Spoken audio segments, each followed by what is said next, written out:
Hemos estado recorriendo el libro de Nehemías, indudablemente de una forma rápida, dando solo una panorámica de su contenido. Y llegamos ahora a los capítulos finales, que son desde el capítulo 10 hasta el capítulo 13. Lógicamente tendríamos que llevarlos por orden, pero nos encontramos con que, por ejemplo, el capítulo 11 y el capítulo 12 es la organización administrativa de la ciudad, los habitantes de cada sector, la relación de personas y de sus ascendientes y descendientes, los sacerdotes y los levitas, y la rededicación de los muros. Por tanto, lo que haremos será saltarnos esos capítulos y tomamos hoy el capítulo 10 y luego en el siguiente estudio, Dios mediante, vamos a cerrar toda esta panorámica de Nehemías hablando del capítulo 13. Tenemos el capítulo 10 delante y los versículos 1 hasta el versículo 27 está la relación de los que firmaron el compromiso anteriormente establecido, después de que la ley se leyó y todos estuvieron dispuestos a servir al Señor, dispuestos a rectificar su forma de vida, dispuestos a sujetarse a la ley. Nehemías, que es muy conocedor de las debilidades del pueblo, les llama para firmar un compromiso escrito. Quiero recordaros que entre los medo-persas de entonces y también los babilonios anteriormente, e incluso en los imperios siguientes a estos, había una forma de convertir los acuerdos en leyes, y era firmada por una mayoría que la asumían y se convertían en ley. Por esa razón, el libro de Nehemías cambia, perdonadme si lo digo de una forma muy coloquial, radicalmente del capítulo 9 en adelante. Porque aquel pueblo se había comprometido y vinieron todos estos que están en la relación hasta el versículo 27 y firmaron el pacto delante de Dios. Estaba también presente el gobernador. Por tanto, se convertía en una ley oficial. Vamos al versículo 28. Y el resto del pueblo y los sacerdotes, levitas, porteros, cantores, los sirvientes del templo y todos los que se habían apartado de los pueblos de las tierras a la ley de Dios con sus mujeres, sus hijos e hijas, todo el que tenía comprensión y discernimiento, se reunieron con sus hermanos y sus principales para protestar y jurar. ¿Qué es lo que determina el pueblo? ¿A qué conclusión llega? ¿Qué es lo que asume? Primeramente, que andarían en la ley de Dios. Es decir, cualquier otro sistema de vida no quedaba legalizado ni podía regular la conducción de estos que firmaban el pacto. Andarían en la ley de Dios. Y establece qué ley de Dios es esa para que no haya errores, que fue dada a Moisés o por Moisés, siervo de Dios. ¿Y qué es lo que harían con esa ley? Primero, guardarían y cumplirían ¿cuánto de ella? Todos los mandamientos. Todo lo que Dios había establecido iba a ser cumplido, era el compromiso del pueblo. Durante años habían abandonado la ley porque habían abandonado a Dios. Ahora se volvieron en arrepentimiento a Dios. Reconocen que Dios los había tratado conforme a su pecado y a su perversidad, y dice, nunca más vamos a hacer esto, vamos a guardar y cumplir todos los mandamientos de Dios. Pero hay algo más, no solo los mandamientos, sino también los decretos, es decir, aquello que Dios había establecido como condición sine qua non para la vida. Entre otras cosas, la relación matrimonial con mujeres cananeas de los hijos de Israel. Cumplirían los decretos y también los estatutos, aquellos compromisos de bendición que Dios establecía con el pueblo en respuesta a una relación de obediencia y de dependencia del pueblo para con él. Cumplirían todos. Muchas veces nosotros vamos a la Biblia y exigimos el cumplimiento de algunos de los preceptos bíblicos. Pero la Biblia, si no se obedece en su totalidad, se está desobedeciendo. El Hijo de Dios tiene el compromiso serio de guardar la palabra de Dios. ¿Por qué? Porque Jesús dijo, si me amáis, guardad mis mandamientos. Y uno de los compromisos está inmediatamente recogido. No daríamos nuestras hijas a los hijos de los pueblos ¿de dónde? De la tierra. Ni tomaríamos sus hijas para nuestros hijos. Está hablando de la tierra que Dios les había prometido. Está hablando de Canaán.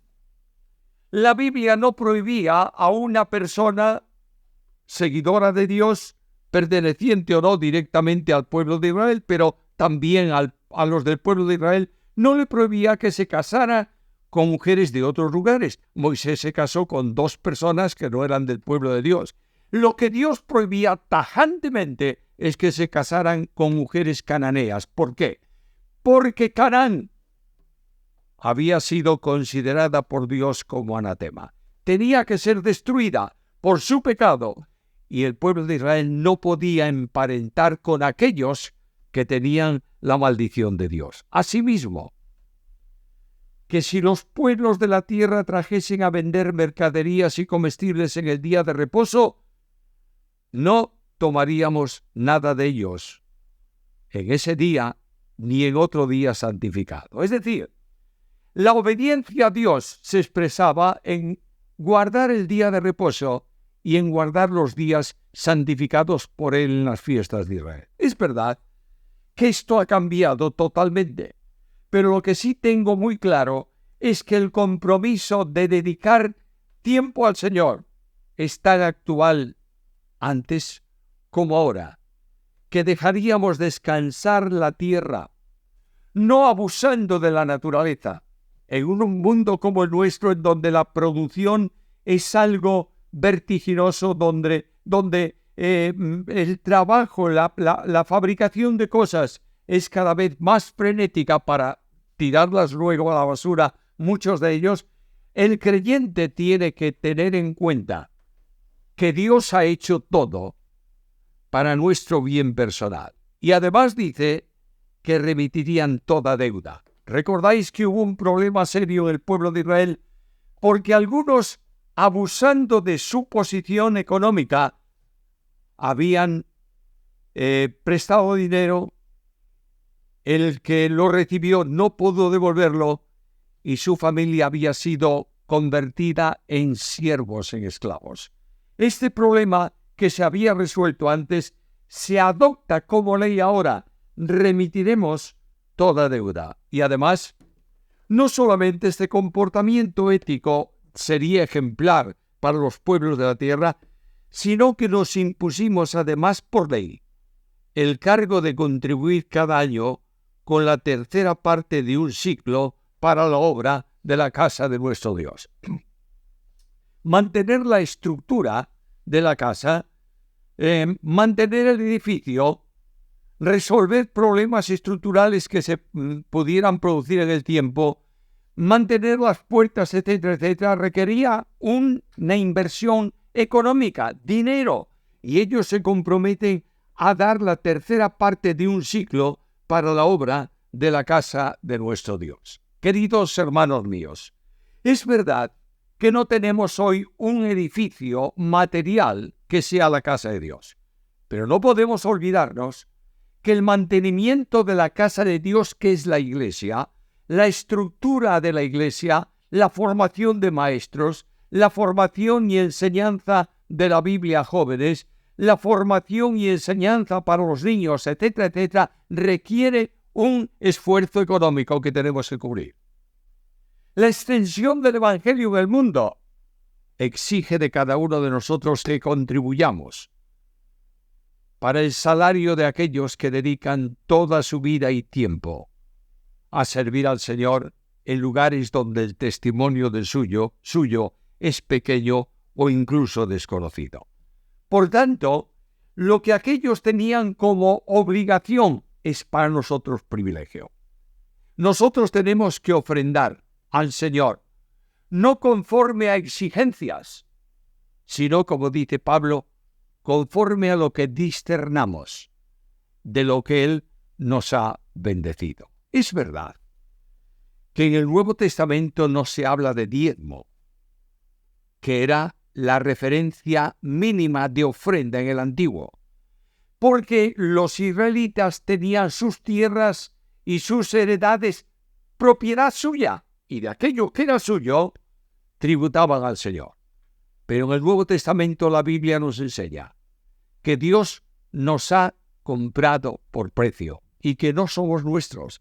Por tanto, el compromiso de ofrendar para la obra de Dios es una responsabilidad natural de cada uno de nosotros. De otra manera, es necesario que nos pongamos en la presencia del Señor y preguntemos al Señor: Señor, ¿cuánto quieres de lo que tú me has dado que yo ponga como ofrenda para ti, al servicio de los santos y para gloria de tu nombre? Echamos suertes también, versículo 34, los sacerdotes, los levitas y el pueblo, acerca de la ofrenda de la leña. Hay que traer leña para el santuario y hay que ir a buscar la leña o comprar la leña. Y ellos tomaron, según las casas de los padres, tiempos cada año para quemar sobre el altar de Jehová nuestro Dios la leña, como está escrito en la ley. Es decir, hay que dar tiempo a la obra de Dios. Estamos tan agobiados con acciones, con trabajos, con cosas, que no tenemos mucho tiempo para dedicar al Señor. Pero aquí el pueblo de Dios dedica tiempo anualmente para ese servicio. Cuán bendecido es aquel que dedica también parte de su tiempo a servir físicamente al Señor. Versículo 35.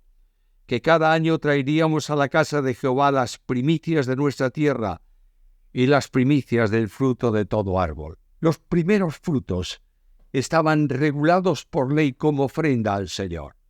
De la misma manera, las primicias de nuestro esfuerzo, de nuestro tiempo, de nuestros trabajos, de nuestra colaboración, de nuestras atenciones personales, de aquello que nosotros podemos disponer, debiéramos traer una aportación de ello al Señor. Y aquí menciona en el versículo 36 los primogénitos de nuestros hijos. Es verdad que esta ley ha terminado, pero no hay duda ninguna que tenemos una obligación moral tremenda de conducir nuestros hijos a Dios, de enseñar a nuestros hijos qué es lo que podemos recibir de Dios, enseñar a nuestros hijos quién es Dios y llevarlos a Él para que le conozcan y puedan experimentar en esa experiencia personal el perdón de sus pecados y la vida eterna. También se comprometen a traer las primicias de nuestras masas, versículo 37, el diezmo de nuestras tierras para los levitas, y que los levitas recibirían las décimas de nuestras labores en todas las ciudades. Un compromiso serio. ¿Qué es esto? Una ley respaldada por las leyes del imperio que gobernaba y tenía como propiedad aquella tierra. Por tanto, Nehemías, como gobernador de esa tierra, va a tomar en el capítulo 13 siguiente, que es el que vamos a ver, va a tomar la ley que ellos habían promovido para aplicarla a los problemas y a las dificultades que surgen porque ya abandonaban el pacto establecido con Dios. Algo más. Versículo 39 con el que termina el capítulo. Porque a las cámaras del tesoro han de llevar los hijos de Israel y los hijos de Leví la ofrenda del grano, del vino y del aceite. Y allí estarán los utensilios del santuario y los sacerdotes que ministran, los porteros, los cantores, y no abandonaremos la casa de nuestro Dios. Hemos de llenar las cámaras del templo con nuestras ofrendas, para que los sacerdotes, los levitas, los que ministran, puedan vivir de aquello que nosotros aportamos. Esta es la ley. Ahora voy al Nuevo Testamento y descubro que Dios ha establecido en el Nuevo Testamento que la Iglesia aporte para el sostenimiento de aquellos que viven a pleno tiempo y predican a pleno tiempo el Evangelio. A ver si puedo explicar esto de otra manera. Los que predican el Evangelio viven de los que servimos a Dios a pleno tiempo. ¿Cómo es eso? Es que cada creyente tiene la obligación de servir a Dios a pleno tiempo por una razón. Porque hemos sido comprados por precio. No significa esto de que abandones tus trabajos para servir en la obra de Dios en algún ministerio especial. No es esto. Pero todos estamos a pleno tiempo disponibles para Dios y nosotros ofrendamos para aquellos a quienes Dios llama a un servicio exclusivo y excluyente en su ministerio. En el Nuevo Testamento hay una indicación muy clara y Pablo dice que el obrero es digno de su salario, no de unas migajas que se pongan ahí, sino de aquello que él necesita para vivir. Algunos piensan que pagar un servicio de una persona que vive solo para el ministerio no está en el Nuevo Testamento. Que los que viven para el ministerio deben ganar su sustento trabajando con sus manos. No está en la Biblia eso, sino todo lo contrario. El que vive, el que es llamado por Dios para dedicarse a pleno tiempo, todo el tiempo al ministerio y servir a los creyentes, depende de Dios. No viene a la iglesia a pedir que le resuelvan sus problemas económicos. Pero la iglesia tiene la obligación de velar por ellos y ofrendar para que el que sirve al Evangelio pueda vivir, no malvivir del Evangelio. ¿Cuán alejados estamos del cumplimiento espiritual de las demandas de Dios? Muchas veces he oído decir, este hermano vive por fe. Bueno, es verdad, pero yo también. Ese hermano que dedica su vida a ministrar en la iglesia o a llevar el Evangelio por el mundo, no importa lo que. Vive por fe, descansando en el Señor. Pero vive de mi fe personal que ofrendo para su sostenimiento y su mantenimiento. Esto era ley para Israel firmada por todos. No hace falta firmas en el día de hoy para un compromiso espiritual con el Señor. Pero este capítulo nos orienta a un servicio comprometido para la gloria de Dios y la extensión de su reino.